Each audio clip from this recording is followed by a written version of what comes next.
ترکی کے شہر استنبول کو یورپ اور ایشیا کا سنگم کہا جاتا ہے۔ یہ شہر دو حصوں میں تقسیم ہے، ایک طرف یورپین استنبول اور دوسری طرف ایشین استنبول، اور ان دونوں کو سمندر کا ایک پل ملاتا ہے۔ رسول اللہ صلی اللہ علیہ وآلہ وسلم کے مدینہ میں میزبان اور آپ کے جانثار صحابی حضرت ابو ایوب انصاری کا مزار بھی استنبول ہی میں واقع ہے۔ آقا صلی اللہ علیہ وآلہ وسلم کے اس جید صحابی حضرت ابو ایوب انصاری کو ترکی میں سب ایوب سلطان رضی اللہ تعالیٰ عنہ کے نام سے جانتے ہیں، اور جس علاقے میں آپ رضی اللہ تعالیٰ عنہ کا مزار ہے اس علاقے کا نام بھی ایوب سلطان ہی ہے۔ آپ کو استنبول شہر کی فصیل کے سامنے دفن کیا گیا تھا، مگر وقت گزرنے کے ساتھ ساتھ قبر مبارک لوگوں کی نظروں سے اوجھل ہو گئی۔ 757 ہجری میں جب سلطان محمد فاتح نے صحابہ کرام رضوان اللہ علیہم اجمعین کی قبروں کو دریافت کرنے کا عمل شروع کیا تو اس وقت کے جید روحانی بزرگ شیخ شمس الدین نے ایک جگہ کی نشاندہی کی۔ اس جگہ 2 ہاتھ زمین کھودی گئی تو ایک پتھر برآمد ہوا جس پر عبرانی زبان میں حضرت ابو ایوب انصاری لکھا ہوا تھا۔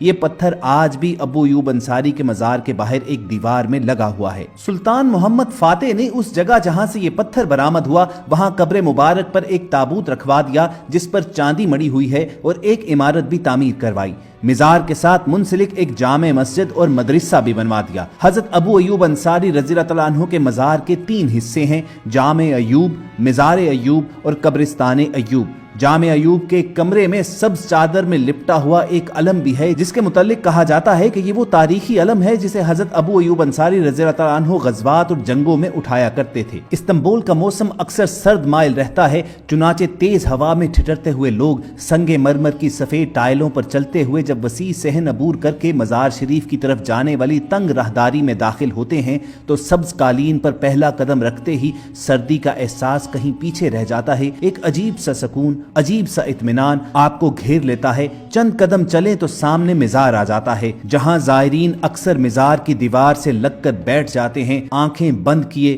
آنسوؤں کی جھڑی آنکھوں سے جاری ہو جاتی ہے۔ دل ہی دل میں دعائیں، التجائیں اور نہ جانے کیا کیا مانگتے ہیں، کیا کیا عرضیاں درخواستیں وہاں پر پیش کرتے ہیں، اور ہر کوئی ایک کیف و سرور کے عالم میں ہوتا ہے۔ کسی کو کوئی خبر نہیں ہوتی کہ وہ کہاں اٹھا کہاں بیٹھا، کیونکہ یہ جانثار رسول حضرت ابو ایوب انصاری رضی اللہ تعالیٰ عنہ کی درگاہ ہے۔ حضرت ابو ایوب انصاری رضی اللہ تعالیٰ عنہ کے مزار مبارک کے ایک طرف چند نایاب نوادرات بھی رکھے گئے ہیں جس کی زیارت عام کی اجازت ہے۔ ان نوادرات میں حضور اکرم صلی اللہ علیہ وآلہ وسلم کی داڑھی مبارک کے بال، حضور اکرم صلی اللہ علیہ وآلہ وسلم کے ہاتھ مبارک سے لگائے گئے پودے کے پتے، آپ صلی اللہ علیہ وآلہ وسلم پر درود بھیجنے اور ان سے ہم کلام ہونے والا پتھر، رسول اللہ صلی اللہ علیہ وآلہ وسلم کی قبر مبارک کی مٹی کا ٹکڑا اور بہت سے نوادرات دھرے ہوئے ہیں۔ ہماری دنیاوی گناہگار آنکھیں ان تمام چیزوں کی زیارت کرتی ہیں۔ یہ کرم، یہ فضل، یہ سب کچھ ناقابل یقین ہو جاتا ہے۔ مزار مبارک اور مسجد ایوب کے درمیانی راستے اور احاطے میں کبوتروں کے غول نظر آتے ہیں۔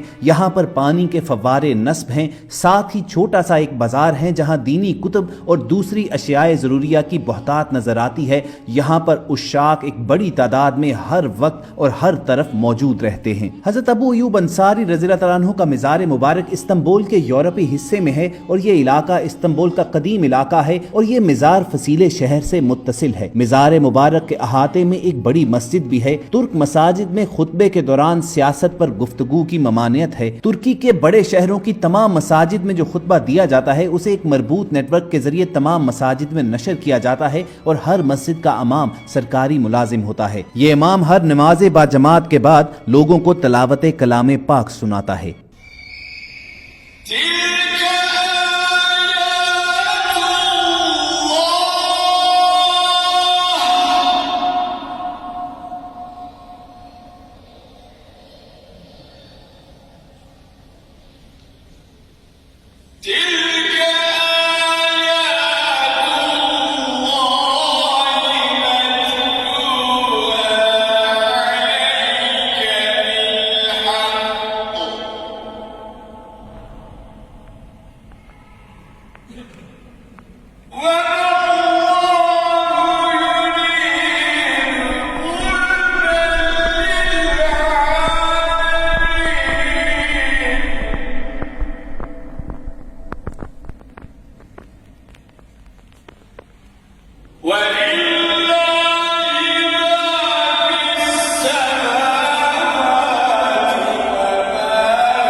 خواتین و حضرات، جانثار رسول صلی اللہ علیہ وآلہ وسلم حضرت ابو ایوب انصاری رضی اللہ تعالیٰ عنہ ان منتخب بزرگان مدینہ میں سے ہیں جنہوں نے عقبہ کی گھاٹی میں جا کر حضرت صلی اللہ علیہ وآلہ وسلم کے دست مبارک پر اسلام کی بیعت کی تھی اور آپ صلی اللہ علیہ وآلہ وسلم کو مدینہ شریف آنے کی دعوت دی تھی۔ تاجدار رسالت کا سفر ہجرت ختم ہوا اور آپ صلی اللہ علیہ وآلہ وسلم کی مدینہ میں جب آمد ہوئی تو جانثاروں کا جھرمٹ آپ کے ساتھ تھا۔ سواری جوں آگے بڑھتی جاتی، راستے میں انصار مدینہ انتہائی جوش و مسرت کے ساتھ اونٹنی کی مہار تھام کر عرض کرتے کہ یا رسول اللہ صلی اللہ علیہ وآلہ وسلم، آپ ہمارے گھر کو شرف نزول بخشیں، مگر نبی کریم صلی اللہ علیہ وآلہ وسلم ہر ایک سے یہی فرماتے کہ اس اونٹنی کے راستے کو چھوڑ دو، جس جگہ اللہ کو منظور ہوگا اسی جگہ میری اونٹنی بیٹھ جائے گی۔ بالآخر ایک مکان کے سامنے اونٹنی بیٹھ گئی، صاحب مکان جلدی سے آگے بڑھے اور آپ کا سامان اتارا اور اٹھا کر اپنے گھر میں لے گئے۔ سلطان مدینہ حضرت محمد صلی اللہ علیہ وآلہ وسلم نے 7 ماہ تک یہیں قیام فرمایا، یہاں تک کہ مسجد نبوی اور اس کے آس پاس کے حجرے تیار ہوئے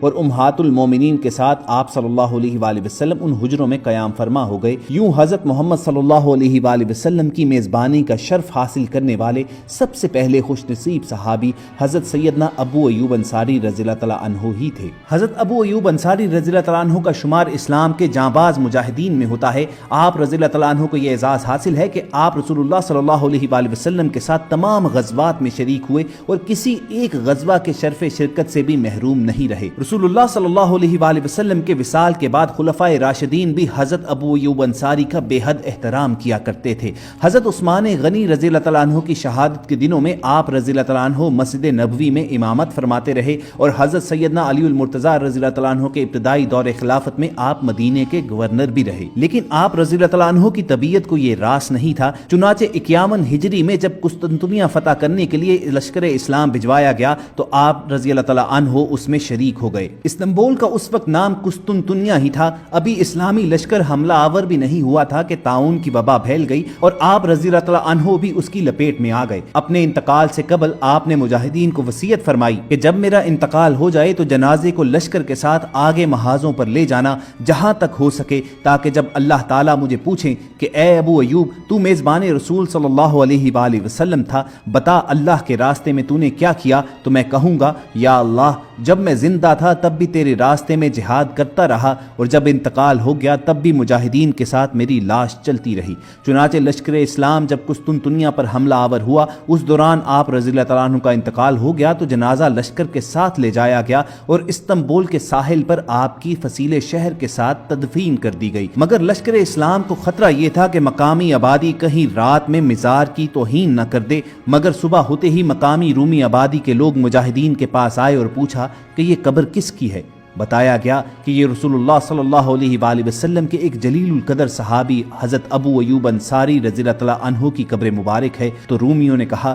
کہ ہم نے رات بھر دیکھا کہ قبر سے ایک نور نکلتا ہے جو آسمان تک جاتا ہے پھر واپس آتا ہے، رات بھر یہی کیفیت رہی۔ یہ دیکھ کر ہمارے دلوں میں اسلام کی حقانیت اتر گئی، لہٰذا اب تم لوگ گواہ رہنا کہ ہم ایمان لاتے ہیں۔ چنانچہ وہ پوری بستی حضرت ابو ایوب انصاری رضی اللہ تعالیٰ عنہ کی قبر مبارک کی کرامت سے مسلمان ہو گئی۔ روایات میں آتا ہے کہ آپ کی زندگی میں سرکار دو عالم صلی اللہ علیہ وآلہ وسلم نے آپ کو دعا دی تھی کہ اللہ تعالیٰ تم سے ہر ناپسندیدہ بات کو دور کر دے، اور یقیناً یہ نبی کریم صلی اللہ علیہ وآلہ وسلم کی دعا ہی کا اثر تھا کہ آپ رضی اللہ تعالیٰ عنہ زندگی بھر مصائب و آلام سے محفوظ رہے اور بعد از وفات بھی صدیوں تک غیر مسلم بھی آپ رضی اللہ تعالیٰ عنہ کی قبر مبارک کی حفاظت اور نگرانی کرتے رہے، حتیٰ کہ قسطنطنیہ پر مسلمانوں نے فتح کا جھنڈا گاڑا۔ آج بھی ترک حکومت کے زیر نگرانی آپ رضی اللہ تعالیٰ عنہ کا مزار اقدس اسی آن بان اور شان کے ساتھ آنے والوں کے دلوں میں سرور اور آنکھوں میں ٹھنڈک کا سامان لیے ہوئے ہے۔ قحط سالی کے زمانے میں لوگ